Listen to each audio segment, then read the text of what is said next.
Hello everyone, welcome to क्यारा success short में आपका बहुत बहुत स्वागत है। तो फ्रेंड्स, हम लोग कर रहे थे यहाँ पे ज्योग्राफी सेक्शन से बहुत ही ज़्यादा इम्पोर्टेंट क्वेश्चंस, बहुत ज़्यादा इम्पोर्टेंट पॉइंट्स जो कि आपके आने वाले जो कुछ एग्ज़ाम्स हैं, जैसे बीईओ हुआ और आरओ का पेपर आपका हाल ही में लगा हुआ है। और इसके अलावा भी जो आपके यूपीपीएससी और यूपी ट्रिपल एससी के पेपर्स होते हैं, केवीएस और डीएसएसबी के जो पेपर होते हैं, जहाँ जहाँ आपका जीएस सेक्शन पूछा जाता है, उसके लिए जो है ये आपका जो मैं करा रही हूँ यहाँ पे क्वेश्चंस, इंपॉर्टेंट क्वेश्चंस, वो बहुत ही ज़्यादा बेनिफिशियल होंगे।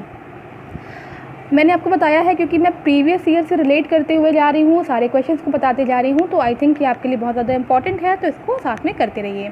तो चलिए शुरू करते हैं। कल की क्लास में मैंने आपको काफ़ी कुछ बता दिया था। आज जो है मैं बताने वाली हूँ, आइए देख लेते हैं कि वो क्या है। आज मैंने जैसे आपको बताया था कि हमें करना है जनगणना के कुछ महत्वपूर्ण तथ्य के बारे में। आपको पता है कि जो हमारी जनगणना हुई थी अभी आखिरी, वो 2011 में हुई थी और वो 15वीं जनगणना थी। जनगणना से रिलेटेड जो है हम कुछ क्वेश्चंस करेंगे जो कि बहुत इंपॉर्टेंट है। उससे पहले हम देख लेते हैं कुछ इंपॉर्टेंट पॉइंट्स। पहला आपका है कि भारत का संविधान। तो हमारे भारत का संविधान 26 जनवरी 1950 को लागू हुआ था, ये आप सभी लोगों को पता होगा। ये क्विक रिवीजन है। सेकंड है आपका भाषाई प्रांत आयोग का गठन। भाषाई प्रांत आयोग का गठन 27 नवंबर 1947 को हुआ। इसमें जो है देखिए, भाषाई प्रांत आयोग, इसकी अध्यक्षता एस.के. धर के द्वारा की गई थी और ये 4 सदस्यों की एक कमेटी थी, 4 सदस्य इसमें थे। नेक्स्ट आपसे पूछ रहा है यहाँ पे, देखिए नेक्स्ट क्वेश्चन अगर आएगा आपका, तो देखिए आएगा कि राज्य पुनर्गठन आयोग। राज्य पुनर्गठन आयोग बहुत ही इंपॉर्टेंट है। ये भी, इसका जो आपका गठन हुआ था वो 1953 में हुआ था। बहुत इंपॉर्टेंट है, ये भी याद करिएगा इसको भी। 3 सदस्यों की ये कमेटी थी, राज्य पुनर्गठन आयोग, द स्टेट्स रीऑर्गेनाइजेशन कमीशन। ठीक है, इसकी अध्यक्षता फजल अली ने की थी। इसकी अध्यक्षता जो है वो फजल अली ने की थी। इसके जो अन्य सदस्य थे, मैंने यहाँ पे मेंशन नहीं किया क्योंकि बहुत ज़्यादा इंपॉर्टेंट नहीं था, बट आप सुन लीजिए। वो थे के.एम. पनिक्कर और हृदयनाथ कुंजरू। ठीक है, इस आयोग ने 30 दिसंबर 1955 को अपनी एक रिपोर्ट केंद्र सरकार को सौंपी थी। ठीक है ना, राज्य पुनर्गठन आयोग ने 1955 अपनी एक रिपोर्ट जो है वो केंद्र सरकार को सौंप दी थी। इस रिपोर्ट के आधार पर राज्य पुनर्गठन अधिनियम 1956 पारित किया गया था। बहुत इंपॉर्टेंट है, जो मैंने बोला है वो बस आपके समझने के लिए था। मेन आपको मैं बताना चाह रही थी कि राज्य पुनर्गठन अधिनियम ये कब पारित हुआ था, तो ये 1956 में पारित हुआ था। ठीक है, इस अधिनियम के अनुसार 14 राज्य और 6 केंद्र शासित प्रदेश का गठन किया गया। तो इसी अधिनियम के द्वारा जो उस समय जो है हमारे पास जो है 14 राज्य और 6 केंद्र शासित प्रदेशों का गठन किया गया था। ठीक है, और आपको जहाँ तक पता है कि वर्तमान में देश में कुल 29 राज्य हैं। ठीक है ना, वर्तमान में हमारे देश में कुल 29 राज्य हैं और जो केंद्र शासित प्रदेश हैं वो 7 हैं। ओके, 7। आगे बढ़ते हैं। अब देख लेते हैं कि हमारे पास जो 4 राज्य हैं, जो सबसे आखिरी में जो हैं उन राज्यों का गठन हुआ था। तो बहुत इंपॉर्टेंट है, कभी कभी पूछ देता है कि छत्तीसगढ़ का गठन कब हुआ या फिर तेलंगाना का गठन कब हुआ, तो ये आपको याद रखना बहुत ज़रूरी है। तो छत्तीसगढ़ 1 नवंबर 2000, उत्तराखंड 9 नवंबर 2000, झारखंड 15 नवंबर 2000 और तेलंगाना जो कि अभी हाल ही में, मतलब सबसे आखिरी स्टेट जो है आपका तेलंगाना, 2 जून 2014 को गठित हुआ था। तो ये आप चारों पॉइंट्स जो हैं बहुत ही अच्छे से तैयार कर लीजिएगा। अक्सर पूछता है, बहुत सारे एग्जाम्स में आपको मिल जाएगा अगर आपके पास प्रीवियस ईयर पेपर होगा तो। नेक्स्ट अब आता है सबसे इम्पॉर्टेंट टॉपिक, जनगणना। जनगणना के महत्वपूर्ण तथ्य। जैसा कि आपको पता है कि भारत में जनगणना का आधार जनसंख्या की संरचना है। ठीक है ना, जनसंख्या की संरचना से अर्थ है जनसंख्या के ढांचे से, अर्थात जन की संख्या, उनकी आयु, लिंग, जाति, धर्म, भाषा और साक्षरता, जनसंख्या वृद्धि की प्रवृत्ति, घनत्व, व्यवसाय, ग्रामीण और नगरीय अनुपात आदि से है। हमारे देश में 15वीं जनगणना, ठीक है ना, 15वीं जनगणना जो कि 2011 30 मार्च 2011 को संपन्न हुई थी। जनगणना के आयुक्त सी चंद्रमौली थे। ठीक है ना, मतलब कि जो जनगणना थी वो सी चंद्रमौली के द्वारा संपन्न कराई गई थी। जनगणना के अनुसार हमारे देश की कुल जनसंख्या 121.08 करोड़, जिसमें से फीमेल और मेल दोनों का परसेंटेज मैंने बता रखा है यहाँ पे। मेल का 51.47 और फीमेल 48.53%। अब अगर आप चाहें तो ये आंकड़ा यहाँ से आपकी कुल जनसंख्या से निकाल सकते हैं कि मेल और फीमेल कितने थे यहाँ पे। ओके, शहरी जनसंख्या की बात अगर करें तो जनसंख्या का 31.1%, यानी कि जो हमारी टोटल जनसंख्या थी 121.08 करोड़, उसका 31.1% जो है आपका वो शहरी जनसंख्या थी। यहाँ पे आंकड़ों में भी मैंने यहाँ डिनोट कर दिया है, इसे आप देख सकते हैं। नेक्स्ट आती है बात सर्वाधिक शहरी जनसंख्या। तो सबसे अधिक शहरी जनसंख्या महाराष्ट्र में निवास करती है, जो कि है 50.1 मिलियन। ओके, जनसंख्या का ये जो हमारे भारत की जनसंख्या है उसका 13.48% है। नेक्स्ट जो आता है, नेक्स्ट है हमारा उत्तर प्रदेश, यानी कि महाराष्ट्र के बाद से सबसे अधिक जनसंख्या हमारे उत्तर प्रदेश की है, जो कि है 44.47 मिलियन। अब आता है जनसंख्या में सर्वाधिक शहरी प्रतिशतता वाला राज्य। तो जनसंख्या में सर्वाधिक शहरी प्रतिशतता वाला राज्य, अगर जनसंख्या की बात करते हैं तो महाराष्ट्र है, और अगर प्रतिशतता की बात करते हैं तो वो है गोवा, जहाँ पे सबसे अधिक परसेंट है और जो कि है 62.17%। अब आती है लिंगानुपात के बाद। लिंगानुपात के मामले में देखिए जो रेशियो आया है हमारे पास है वो है 943:1000, मतलब कि 943 ये जो रेशियो है लिंगानुपात है फीमेल्स और मेल्स का, वो 943:1000 के अनुपात में है। और सबसे अधिक लिंगानुपात जो है वो केरल का है 1084। सबसे कम लिंगानुपात जो है वो हरियाणा का है 879। और सबसे अधिक केंद्र शासित प्रदेश का जो लिंगानुपात है वो पुडुचेरी का है, और वो है आपका 1037। तो ये याद करने वाली बातें हैं, ये सब आपको याद करना है। जो भी मैं पॉइंट्स यहाँ बता रही हूँ वो सब इंपॉर्टेंट ही है, सब कुछ छाटा हुआ है। इसमें से अगर आप छाटने की कोशिश करेंगे तो वो आपका बहुत हद तक नुकसान दे जाएगा। चलिए बढ़ते हैं आगे। जैसा कि मैंने बताया आपको कि सबसे अधिक लिंगानुपात जो है वो केरल का है, ठीक है ना, यहाँ पे मेंशन किया हुआ है। सबसे कम लिंगानुपात हरियाणा का है। सबसे अधिक केंद्र शासित लिंगानुपात जो है पुडुचेरी का है 1037। नेक्स्ट आपका सबसे कम केंद्र शासित लिंगानुपात वो दमन दीव का है, यानी कि 618। सर्वाधिक शिशु 0 से 6 वर्ष लिंगानुपात वाला राज्य एवं केंद्र शासित प्रदेश आपके अरुणाचल प्रदेश और अंडमान निकोबार द्वीप समूह है, ठीक है ना। यहाँ पे देखिए आंकड़े भी मेंशन किए हुए हैं। नेक्स्ट आपका है न्यूनतम शिशु 0 से 6 लिंगानुपात वाला राज्य एवं केंद्र शासित प्रदेश जो है वो आपका हरियाणा और दिल्ली है, ठीक है। अब हम देख लेते हैं जनघनत्व की दृष्टि से, यानी कि 2011 में जो जनगणना हुई थी उसके जनघनत्व की दृष्टि से क्या आंकड़े सामने आए थे। सबसे अधिक जनघनत्व जो है वो बिहार का था 1106। सबसे कम जनघनत्व वाला जो आपका राज्य था वो अरुणाचल प्रदेश। सर्वाधिक केंद्र शासित जनघनत्व दिल्ली का था, और सबसे कम केंद्र शासित जनघनत्व जो है वो अंडमान निकोबार आइलैंड का। यहाँ से चलते हैं आगे साक्षरता की दृष्टि से। साक्षरता की बात जब करते हैं तो हमें पता है कि सबसे अधिक साक्षरता केरल में पाई जाती है, यानी कि 94% लोग वहाँ के साक्षर हैं। सबसे कम साक्षरता जो है वो बिहार की है 61.8। ये सारे क्वेश्चन पूछे जा चुके हैं पहले भी कि सबसे अधिक साक्षरता अकॉर्डिंग टू 2011 जनगणना, तो उसके अकॉर्डिंग जो है सबसे अधिक साक्षरता जो है वो केरल की है। सबसे कम साक्षरता जो है वो बिहार की है। सर्वाधिक केंद्र शासित साक्षरता की बात करते हैं तो लक्षद्वीप में है 91.80%। और अगर उसके बाद से बात आती है न्यूनतम केंद्र शासित साक्षरता तो वो दादरा नगर हवेली की है, जो कि है 76.20। नेक्स्ट हम देखते हैं कि क्षेत्रफल की दृष्टि से, क्षेत्रफल की दृष्टि से सबसे बड़ा राज्य जो है वो है राजस्थान।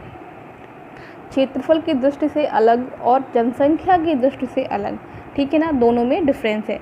जनसंख्या की दृष्टि से सबसे बड़ा राज्य मैंने आपको बताया है कि उत्तर प्रदेश है, ठीक है, उत्तर प्रदेश यानी कि हमारा यूपी। आप देख भी सकते हैं यहाँ पे कंपेयर करने की बात है तो नीचे देखिए, ऊपर देखिए लिखा हुआ है क्षेत्रफल की दृष्टि से और यहाँ लिखा हुआ है जनसंख्या की दृष्टि से। दोनों में आप देख सकते हैं। अगर हम बात करते हैं क्षेत्रफल की दृष्टि से सबसे बड़ा राज्य तो वो आपका राजस्थान है, लेकिन अगर जनसंख्या की बात करें तो जनसंख्या की दृष्टि से सबसे बड़ा राज्य हमारे पास उत्तर प्रदेश है।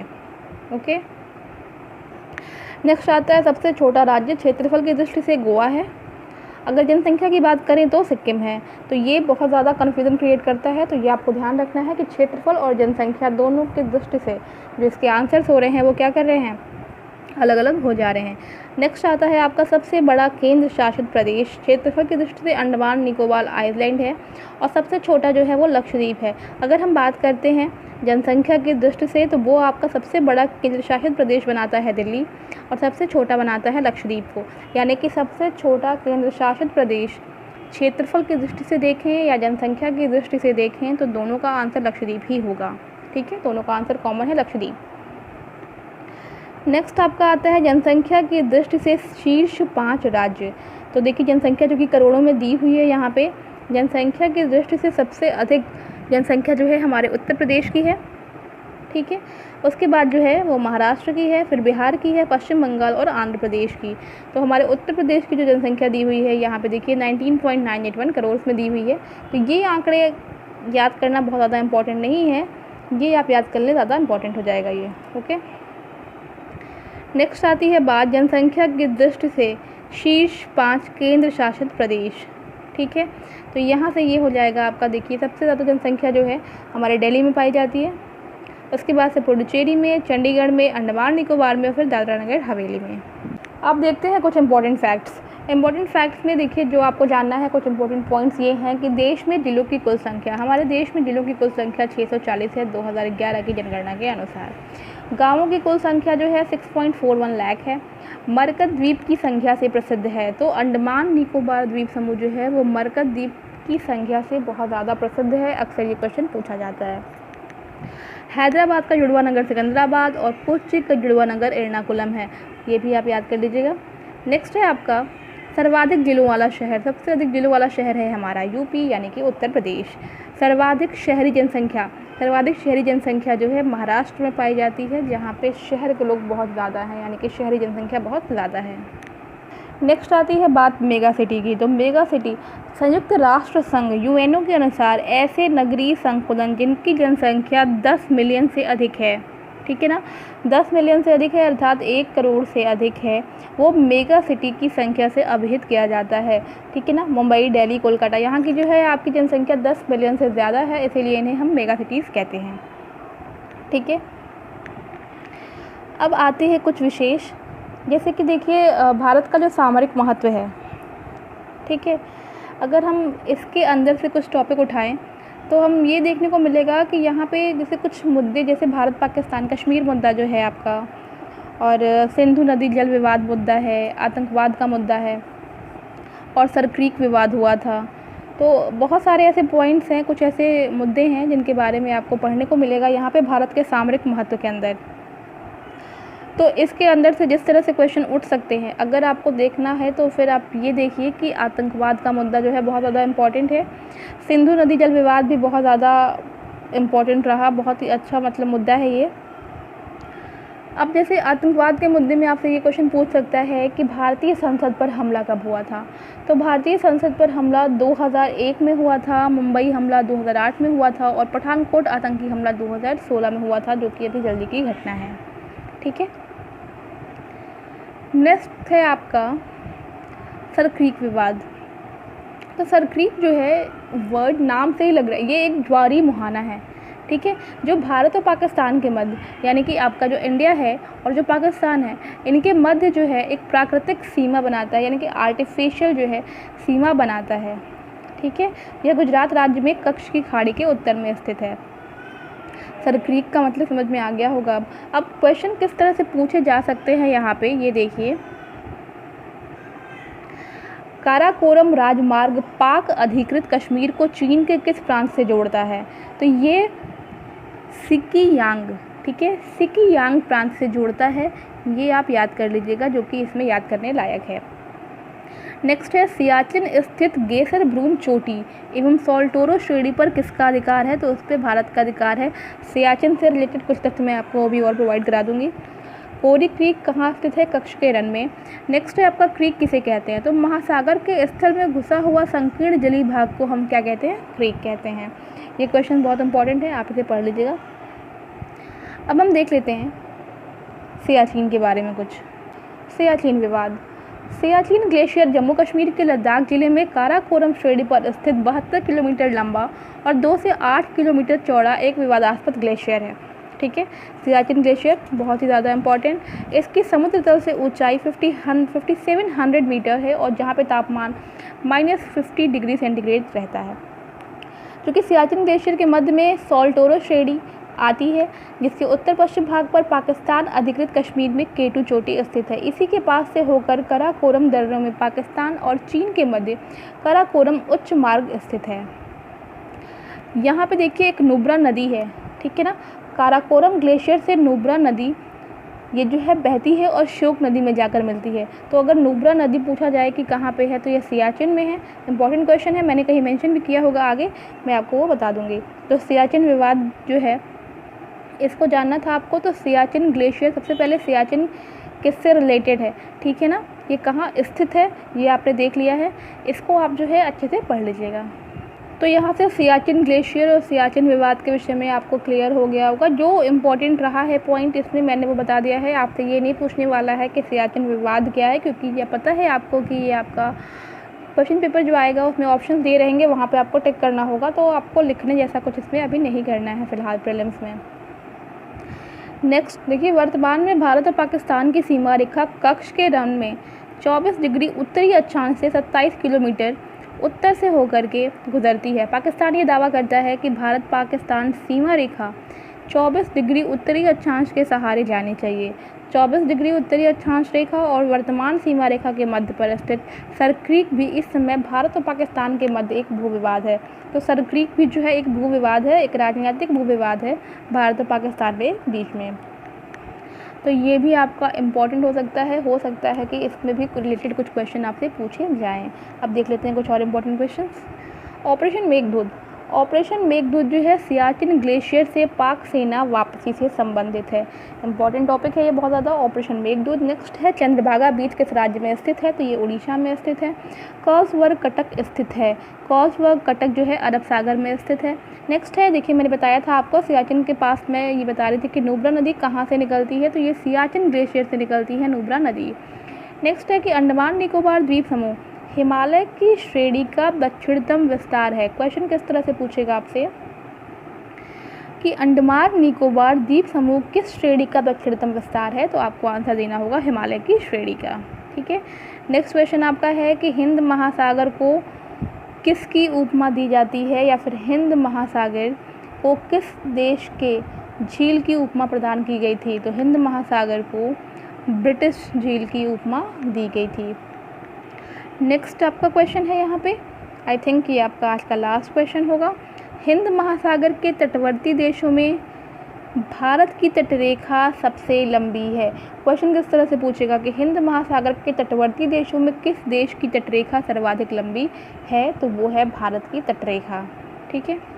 तो ये मैं आपको जो क्वेश्चन करवा रही थी यहाँ पे, ये सब जो हैं भारत के सामान्य भौगोलिक परिचय से जो है आपका सारे क्वेश्चन थे, सारे पॉइंट्स थे। अब कुछ ऐसे क्वेश्चन जो मैं ओरली आपको बताऊँगी जो मेरे अकॉर्डिंग इम्पॉर्टेंट है, बहुत जल्दी आप बस सुनते जाइएगा उसे, क्योंकि पहले से ही रिलेट करते हुए सारे क्वेश्चंस हैं। भारतीय संघ के केंद्र शासित प्रदेश हैं, कितने हैं, 7 हैं, ठीक है। आदम का पुल निम्न में से किन 2 देशों के बीच स्थित है, तो आपसे ये क्वेश्चन पूछा जा सकता है, आदम का पुल निम्न में से किन 2 देशों के बीच स्थित है, तो वो आपका इंडिया और श्रीलंका। आदम का जो पुल है वो आपका इंडिया और श्रीलंका के बीच स्थित पुल है, ठीक है ना, ये भी इम्पॉर्टेंट है, ध्यान रखिएगा इसको। नेक्स्ट है, कौन सा द्वीप भारत और श्रीलंका के मध्य में स्थित है, तो वो रामेश्वरम है। नेक्स्ट, कर्क रेखा किस एक राज्य से होकर नहीं गुजरती है, तो मैं आपको ऑप्शन दिया था राजस्थान, गुजरात, त्रिपुरा और उड़ीसा, तो ये आपका उड़ीसा से होकर के नहीं गुजरती है। नेक्स्ट क्वेश्चन है कि भारतीय संघ में कुल कितने राज्य हैं, आपको पता है 29 राज्य हैं। कोचीन का जुड़वा नगर एर्नाकुलम, मैंने आपको बता दिया है। ये सारे क्वेश्चन देखिए पूछे हुए हैं, मेरे पास जो क्वेश्चंस का सेट है मैं वहाँ से बता रही हूँ आपको। भारत में स्थल से घिरा हुआ राज्य, भारत में जो स्थल से घिरा हुआ राज्य है वो है आपका बिहार। भारत में जो स्थल से घिरा हुआ राज्य है वो है बिहार। भारत के किस राज्य की सीमा बांग्लादेश से नहीं लगती है, तो वो मणिपुर है। मरकत द्वीप के नाम से प्रसिद्ध है क्या, अंडमान निकोबार द्वीप। ये मैंने आपको बता दिया है कि क्षेत्रफल की दृष्टि से देश का सबसे बड़ा राज्य राजस्थान है। सर्वप्रथम इंडिया शब्द का प्रयोग भारत के लिए किस भाषा में किया गया था? तो वो है ग्रीक। भारत में सर्वाधिक लंबी समुद्र तटीय सीमा वाला राज्य है गुजरात। मोस्ट इंपॉर्टेंट क्वेश्चन है ये आपका, और ये आपका यूपी पीसीएस में आया हुआ भी क्वेश्चन है। वैसे से बहुत सारे क्वेश्चन ऐसे हैं जो यूपी पीसीएस में आए हुए हैं। नेक्स्ट है आपका, भारत का सुदूरस्थ दक्षिणी बिंदु कौन सा है? तो वो है इंदिरा पॉइंट। आपको पता है दक्षिणी बिंदु पूछा है, मैंने आपको स्टार्टिंग में ही करा दिया था। देखिए सारे क्वेश्चंस आपको वहीं से मिल रहे हैं जो पूछे गए हैं। तो आई होप फ्रेंड्स कि आपको टॉपिक समझ में आ रहे होंगे और आप इसका रिवीजन जो है जल्दी जल्दी करते जाइए, क्योंकि मैंने यहाँ पे देखिए पहला चैप्टर यहाँ पे फिनिश कर दिया है, और भी अच्छे अच्छे क्वेश्चंस जो कि आपके प्रीवियस ईयर में पूछे गए हैं वो मैं आपको बताती जाऊँगी यहाँ पर। जल्दी जल्दी आप इसको क्विक रिवीजन करते जाइए, और जो लोग पहले आए हैं इस चैनल पे वो भी जो है, जिन्होंने अब तक तैयारी नहीं भी शुरू की है, वो भी यहाँ से जो है तैयारी कर सकते हैं, क्योंकि यहाँ पे सिर्फ और सिर्फ आपकी जो बुक है उसका निचोड़ बताया जा रहा है। तो फ्रेंड्स आई होप कि आपको वीडियो पसंद आया होगा। वीडियो पसंद आया हो तो वीडियो को लाइक शेयर सब्सक्राइब ज़रूर करिएगा, और जो फ्रेंड्स मेरे टेलीग्राम चैनल से जुड़ना चाहते हैं, मैंने उसका लिंक दे रखा है डिस्क्रिप्शन बॉक्स में। टेलीग्राम चैनल पे जुड़ जाएंगे, आपके जो क्वेश्चन आंसर होंगे मैं वहाँ पर भी उसको सॉल्व कर दूँगी, वहाँ पर भी जो क्विज जो है वो कराए जाएंगे। तो आप जल्द से जल्द जो है वहाँ पर जुड़ जाइए। तो मिलते हैं अपने नेक्स्ट वीडियो में नए क्वेश्चन के साथ, नए टॉपिक के साथ। Till then take care and bye bye.